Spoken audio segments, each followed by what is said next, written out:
Eskom has taken its first major step towards unbundling by appointing a 12-member board from the National Transmission Company of South Africa. Now, the power utility says that this is part of a plan to separate its business operations into 3 state-owned entities which are responsible for generation, transmission and distribution. Well, to help us understand the significance of this move in the quest to address the country's energy crisis, I'm joined now by civil nuclear engineer Hugo Kruger, who talks to us from Paris today.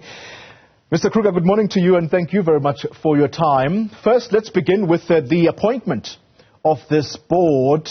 Eskom, in your view, is it putting paid to the reality now, or what is fast becoming a reality, and that is that Eskom indeed is being broken up into 3 components?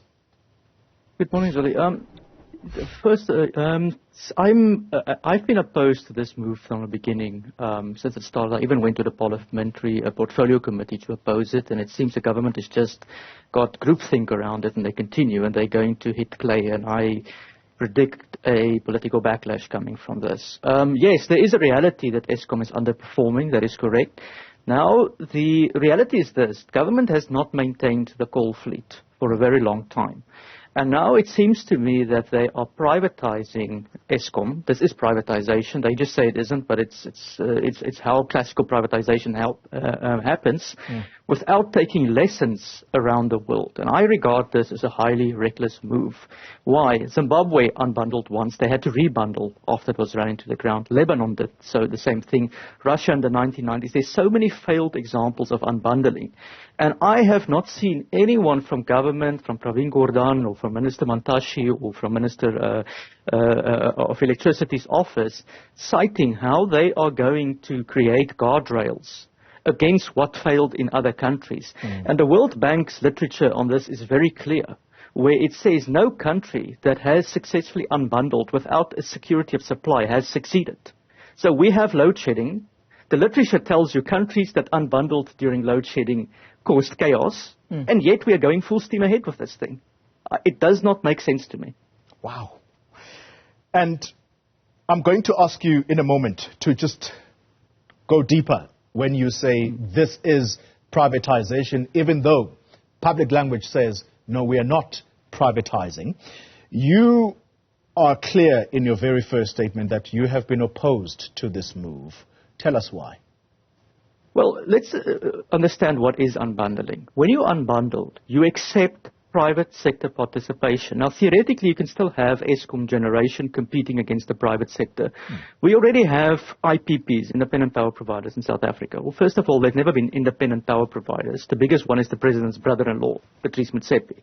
Okay, and they subcontractors for Eskom, actually. They sell electricity on behalf of Eskom. They were brought in by the president's other brother-in-law, Jeff Radebe, when he was Minister of Energy, just to paint that background to the populations going on. So when they say public sector and privatization, they actually mean rent-seeking for people affiliated with the ruling party. The second point is Eskom generation currently has about 16 gigawatt, more or less, on unplanned capacity loss factors. So it means 1/3 of the coal fleet is broken down. Now, if you accept private sector participation under those conditions, you have to accept competition, and this will inevitably lead to bankruptcy of Eskom generation. Because no company, I mean, imagine a car company with 1/3 of all cars broken down. How is that company not going to go bankrupt and be written off for scrap by private investors? And let's be clear, the private investor is not a startup company or an entrepreneur of an idea. It's the president's family. And the privatization element of this discussion, Hugo, the government officials have been at pains, in fact, responding even to the allies of the governing party in South Africa, who have been very uncomfortable, saying that this is indeed privatization. It looks like privatization. So who should we believe when we are told that this is not privatization? You see, Minister Pravin Gordhan's office and a Minister of Electricity is at a point where they have nobody left to lie to. This is privatization. It's the beginning of privatization. Now, I have no dogmatic view in favor or against privatization. Privatized electricity markets work in Texas. They work to some extent across the European Union. They even have wholesale markets. But you have countries like Canada that doesn't really have a meaningful privatization. The world, I showed data to Parliament where I said the world is actually divided 50-50 on this issue. And then I want to point out something else which they don't like me mentioning, so I'm going to say all heretical words right now. The World Bank did a study comparing private and public utilities, and they found something incredible, which is public utilities under the right conditions actually have lower tariffs to end users than the private sector. So anyone that says to you the private sector is necessarily better or privatization are making those statements in contradiction to what is written in the peer-reviewed literature. This is privatization. The government is lying to us. I don't know how else to say it. So the public needs to be aware. Now, if this is official government policy, my view is this. Why don't we make it a campaign issue then for the election? Then the voters can decide for ourselves. Do we want more private sector participation? I agree there's a certain section of the population that wants that. And there's a certain sector that feels uncomfortable because they know these bankruptcies in the coal mining communities in Mpumalanga will hurt them. But what I'm really against is the government telling people, oh, we're going to unbundle. This isn't privatization. And your workers and everything, you have nothing to be concerned about. So they're effectively lying to their own voters. Hugo, you're making very, very strong statements here this morning. Let's talk about the word you've used, and it's one that really gets ordinary South Africans like you and me very hot under the collar when you say this opens up Eskom and indeed those that are going to be party to this restructuring process or unbundling process, if you will, to rent-seeking. When you say rent-seeking, put it plainly, it's corruption or even extending contracts to those that you are affiliated to. In fact, you've just also mentioned the president's family. People are going to say, Hugo must give us evidence of what he's talking about. Otherwise, we are allowing you to come on national television to speak untruths. Sure. Okay, they can go onto Google, they can type in and they can ask who is the biggest renewable investor in South Africa. Again, I'm not making a statement against renewables, but it's Patrice Motsepe. Okay, who is Patrice Motsepe? It's the president's brother-in-law. The second biggest one is the person who, I forgot the name now, who Jan Oberholzer recently worked for. He was the former chief operating officer of Eskom, and now he's into the private sector. I mean, what a shocker, right?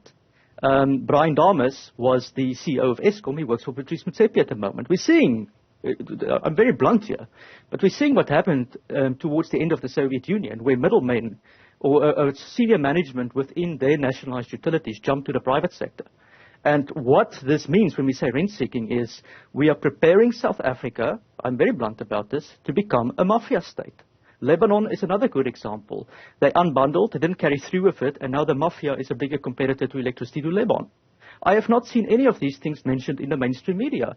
So yes, it's rent-seeking. In the last, another example of rent-seeking, in the last bid, I think it was bid 5 of the renewable projects, 21 out of 25 of those deals, the BEE partner went to one person, or one company called H1 Holdings. Okay, this is not, BE, we can debate the merits of that on another day, but if it goes to one person, you need to ask yourself, isn't this rent-seeking?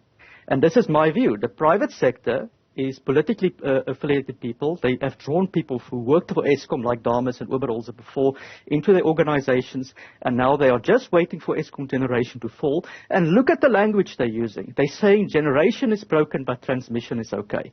Now, let's say Eskom. Eskom is broken. I think we all agree on that. But why would the generation be in a good state and not the transmission be in a good state and the generation isn't? It's because they know they're going to dump generation. And who do they dump it on? They dump the debt onto the taxpayer, the ordinary person.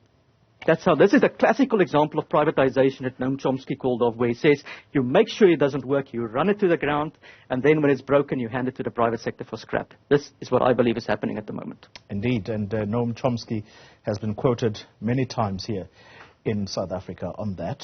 Let's conclude the conversation about the global lessons that you are saying we simply are not paying attention to. If you were to give us the worst example of privatization? Because my sense is that you are telling us that the worst is yet to come here, given that Eskom is already on its knees.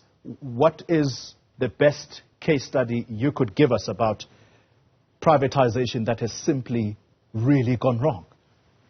Zimbabwe next door, ZISA. We don't have to look far. Zimbabwe privatized, handed over to politically party affiliates. That would never happen in South Africa, right? They ran it into the ground, and now they have to renationalize. Senegal is another example. And I want to make this clear. The World Bank's literature is very clear on this. Country that privatized and renationalized, okay, have the worst performing utilities in the world. Okay? These are facts. This is in the World Bank literature. I don't make them up. And I can give them the reports if they want to cite it. So what I'm asking for people, privatization or unbundling and stuff, I'm actually not against the private sector competing. I'm not against IPPs. I'm not against Eskom outsourcing. I'm not against unbundling for the future. But what I want us to do in South Africa first is fix the security of supply, get more capacity on the grid, and then we can have a debate when we have it to say, do we privatize or unbundle? But to do this during a crisis, I just find this completely reckless by the Minister of Public Enterprises. Hugo Kruger, let me thank you very much for your time. A civil nuclear engineer from Truth and Energy, speaking to us from Paris. Well.